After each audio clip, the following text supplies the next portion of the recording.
Da je ozračje prepolno ogljikovega dioksida, vemo. Poznamo tudi naša dejanja, ki so povzročila presežek CO2. Zavedamo se posledic, celo čutimo jih že. In dogovorili smo se že, kako bomo prenehali ustvarjati ta odvečni CO2. Zdaj smo na pragu odkritja, s katerim bomo lahko ozračje začeli pospešeno čistiti v velikem obsegu in kmalu. You need these basalt or these volcanic stones, and you need some parts of aluminium and other chemical stuff, and of course you need some heat and some pressure. Bazalt, aluminij, toplota in tlak, potem pa hokus pokus in dobiš kamen. Seveda ni tako preprosto, a vendarle gre za povsem realno in bližnjo prihodnost. Ampak poglejmo si to umetno listnato drevo malce bolj podrobno. It is a porous material, small stones, which are covered with amine chemicals.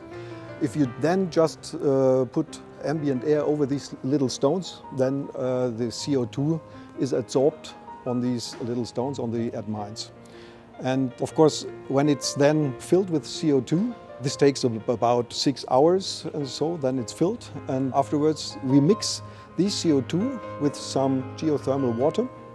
And then we press down these CO2 and the water again 800 meters in the ground. And after 2 years, it carbonized, and so it becomes a real solid rock. There, of course, it is dumped forever. Ideja ni nova. Veliko poizkusov se je že ukvarjalo z zajemom ogljikovega dioksida, a večinoma so sistemi temeljili na tekočih kemikalijah, takšna vezava CO2 pa zahteva visoko temperaturo, skoraj 400 stopinj Celzija, torej tudi energijo za segrevanje. Novi postopek s suhimi kemikalijami v kombinaciji z islandskimi naravnimi pojavi pa rešuje vse te probleme, dejansko omogoča povsem trajnostni proces. There is a big power plant in Iceland where they just bring up the hot water just to produce electrical energy. And this is the same infrastructure at the moment that we use to bring it down to the earth again. We are lucky if we have these geothermal sites where waste energy at least is just coming out of the ground. But you also can imagine that there are a lot of other places in the world where you have these waste energy. Chemical sites, chemical industries, all great companies, they have processes where they have these 80 degrees on waste energy that we need. So I can imagine that you can build up such sites all around the world, even here in the car manufacturer or in the chemical industry or somewhere else. Depends on the site, but it even makes sense just to produce solar energy just for the whole process. Proces, ki ga je zasnovalo švicarsko podjetje Climeworks in podporo Audi, je seveda le eden od procesov, morda celo najbolj učinkovit proces odstranitve presežka CO2 iz ozračja. Obstajajo pa recimo tudi kitajski filtrirni stolpi, na Norveškem pa pospešeno iščejo načine, kako bi CO2 poslali skozi svoje naftne cevovode v Severnem morju nazaj v globino Zemlje. The amount of CO2 which could be dumped at the moment in Iceland is about 400 gigatons, which means this is 10 times the whole CO2 production of the world. So 10 years of CO2 worldwide we could use Iceland as a dumping station. Ja, v teoriji. Kaj pa v praksi? I think it's realistic to collect 1 gigaton in 10 years. So this is at the moment our roadmap where we are on. S švicarsko idejo so se srečali Audijevi inženirji, ki so se ukvarjali z razvojem sintetičnih goriv za bencinske avtomobile.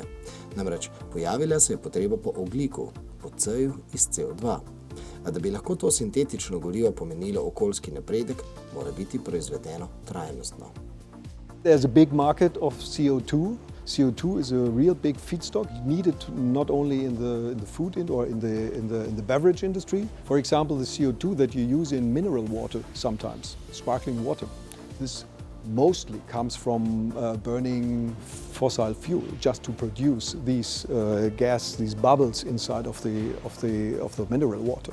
You also use it in greenhouses, for example, as a fertilizer. People just bring CO2 into the greenhouse that the plants are growing and so on.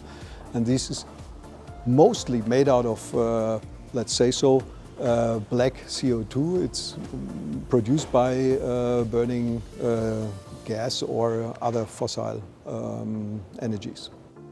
Ampak, če je tako velika potreba in povpraševanje po CO2, zakaj ga torej pošiljamo v notranjost naše krogle? Because we have so much CO2 at the moment, which we have to collect out of the ambient air, there is no industry who can use this CO2 as a feedstock.